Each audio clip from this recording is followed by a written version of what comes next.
Hello students, आज जो हमारा टॉपिक है वो ये टॉपिक है कि जो संख्याएं रूट के अंदर होती हैं जिनका रूट ज्ञात नहीं होता है, जैसे √2, √3, √5, √7, वे संख्याएं अपरिमेय संख्याएं होती हैं।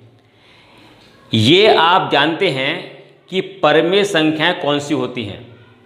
वे संख्याएं जो अंश और हर के रूप में होती हैं, जिसका हर जो है वो 0 ना हो, यानी हम इसको ये बोल सकते हैं जो संख्याएं P/Q के रूप में होती हैं जिसका Q = 0 पॉसिबल नहीं है। ठीक है ना।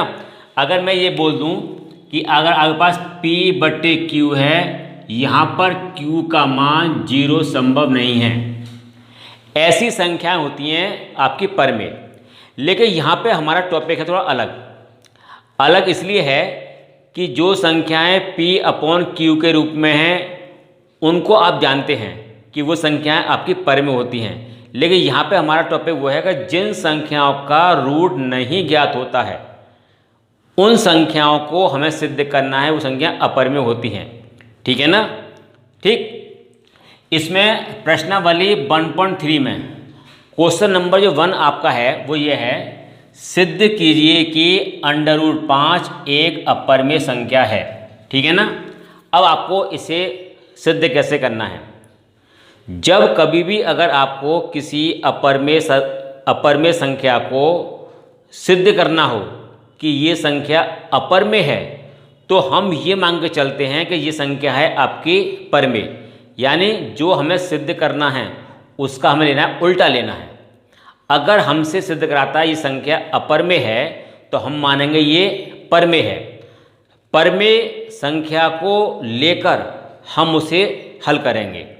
हल करने पर जब सिद्ध करेंगे ये संख्या मेरी अपरिमेय है या नहीं। ठीक है। अब यहाँ पे आप देखिए, √5 एक अपरिमेय संख्या है तो मैं यहाँ पर ये मानूंगा ये संख्या परिमेय है, और अगर ये परिमेय होगी तो ये P/Q के रूप में होगी। तो यहाँ पे आप लिखेंगे माना कि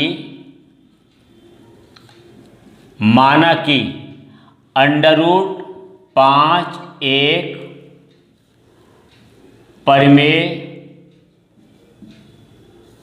संख्या है।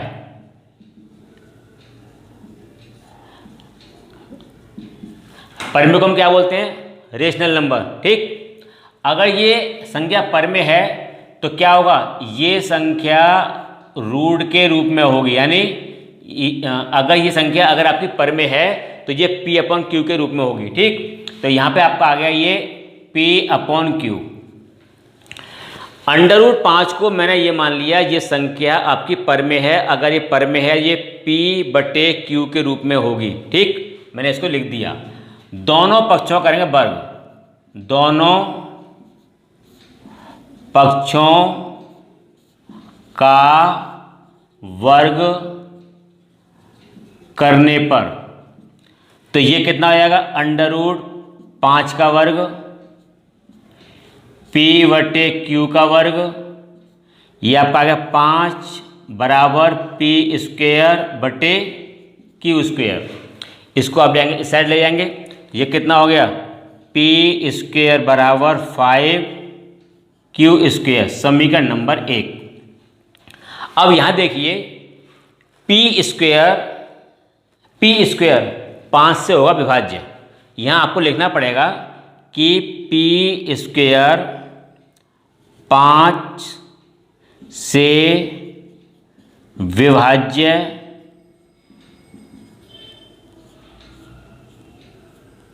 है, अतः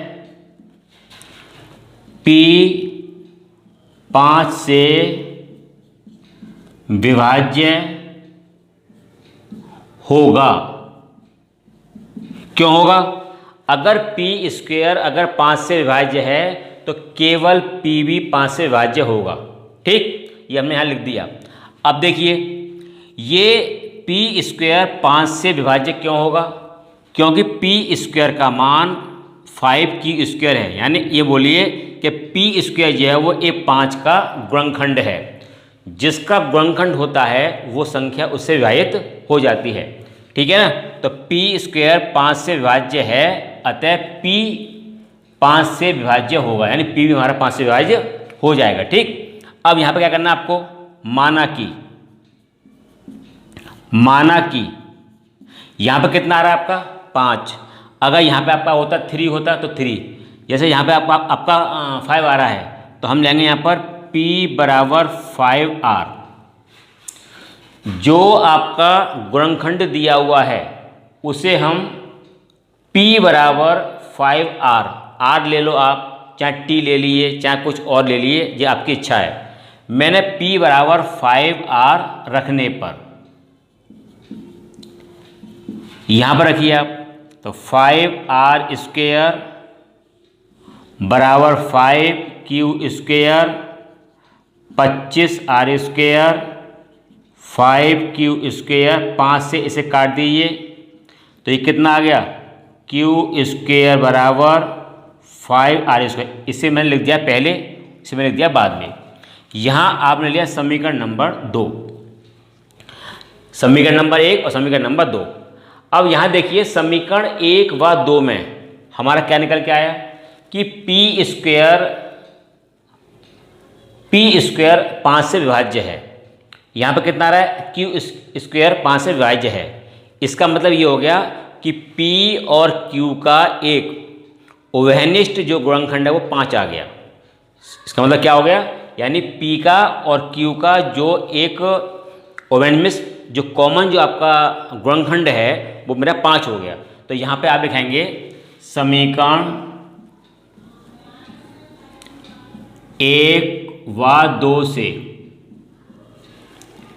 P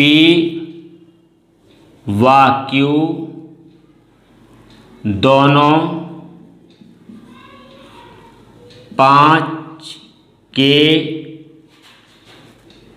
उभयनिष्ठ गुणनखंड हैं। ठीक है। अच्छा, अगर ये 5 के गुणनखंड हैं तो क्या हो गया, 5 संख्या मेरी क्या हो गई, कॉमन हो गई। ये जो हमारा 5 है ये क्या है, अभाज्य गुणनखंड है। इस 5 के अलावा अगर मैं बात करूं कॉमन की, गुणनखंड है जो 1 के अतिरिक्त है, यानी 5 जो वो 1 के अतिरिक्त है। यह एक विरोधाभास है क्योंकि हमारी मान्यता के अनुसार P और Q में यानी 1 के अतिरिक्त कोई अभाज्य गुणनखंड सर्वनिष्ठ नहीं है, अतः रूट 5 एक परिमेय संख्या होगी। जब आप इसे ऐसे सिद्ध कर देंगे तो आपको ये वाली लाइन एक आपको लिखनी पड़ेगी। अगर आपको इसी प्रकार से अंडर रूट 3 सिद्ध करनी है कि अंडर रूट 3 एक अपरिमेय संख्या है, तो हमें करना क्या होगा, जैसे यहाँ पर है आपका रूट 5, ठीक है, जहाँ जहाँ आपका 5 है वहाँ मुझे करना पड़ेगा 3 करना पड़ेगा। देखिए यहाँ पर आपको 3 करना पड़ेगा, 3 का स्क्वायर 3। जहाँ जहाँ मतलब मैंने इसमें 5 लिखा हुआ है वहाँ आपको जो है इसमें 3 लिखना पड़ेगा। अगर मुझे सिद्ध करना है कि इसमें अंडर रूट 2 एक अपरिमेय संख्या है, तो जिस जगह पर यहाँ पर आपका 5 है वहाँ पर आपको हर जगह 2-2 लिखना है और एंड में जाकर ये लाइन आपको लिखनी पड़ेगी। क्यों, उसमें जो अभाज्य गुणनखंड आएगा कॉमन वो आपका 2 आएगा जो कि 1 के अतिरिक्त होगा एंड में जाकर, अतः अंडर रूट 2 एक परिमेय संख्या होगी जब आप अंडर रूट 2 को सिद्ध करेंगे। इसी प्रकार से अगर जितने भी क्वेश्चंस हैं, चाहे वो अंडर रूट 3 का हो, चाहे 7 का हो या 5 का हो, ठीक है, आपका 11 का हो, आपको वो इस टाइप से ये सॉल्व करने हैं। ठीक, अब देखिए इसमें क्वेश्चन नंबर सेकंड में आपको ये दिया हुआ है कि 3 + 2 रूट 5 एक अपरिमेय संख्या है, इसे मुझे सिद्ध करना है। और मैंने भी आपको बताया था अगर आपको अपरिमेय संख्या सिद्ध करनी है तो हम उसे मांग चलते हैं वो संख्या परिमेय है। अगर वो परमेय होगी तो P अपॉन Q के रूप में होगी। तो क्या करना है हमें इसमें, माना कि 3 + 2√5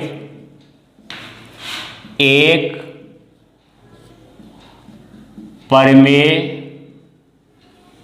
संख्या है।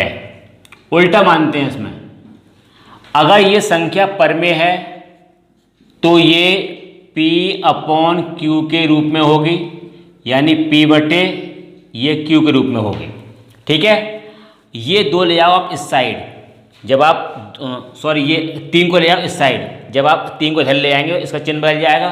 कितना आएगा, 2√5 P - के Q - के 3, 2√5 इसका ले लो P - के 3Q अपॉन Q।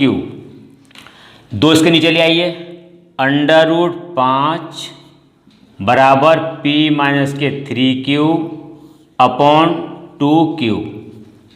अब यहाँ पे आप देखिए, यहाँ पे आपको क्या दिख रहा है, √5 एक संख्या है, अपरमेय संख्या। P - के 3Q अपॉन 2Q ये क्या है, एक परमेय संख्या, क्योंकि ये P बटे Q के रूप में लिखी हुई है। ये संख्या तो आपकी है परमेय और ये संख्या है आपकी है अपरमेय। ये संभव नहीं है। अगर परमेय बराबर अगर परमेय के आता है तभी आपका कथन सत्य है, लेकिन यहाँ पर क्या आ रहा है, √5 तो आ रही है आपकी अपरमेय और ये आपकी आ रही है परमेय संख्या। अब यहाँ देखिए, जहाँ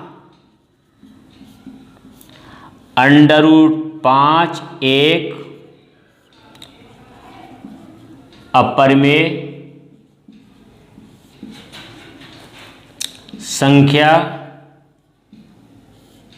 है, लेकिन P - के 3Q बटे 2Q एक परमेय संख्या है, परमेय संख्या है।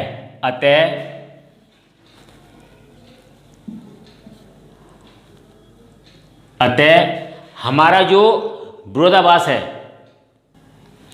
विरोधाभास प्राप्त होता है। आप इसमें क्या लिखेंगे, अतः इस तथ्य का विरोधाभास प्राप्त होता है। यह विरोधाभास अपनी गलत कल्पना के कारण प्राप्त हुआ। गलत कल्पना मीन्स कौन सी, जो हमने दिया था ये क्या, अपरमेय, हमने माना इसे परमेय, ये हमारी गलत थी।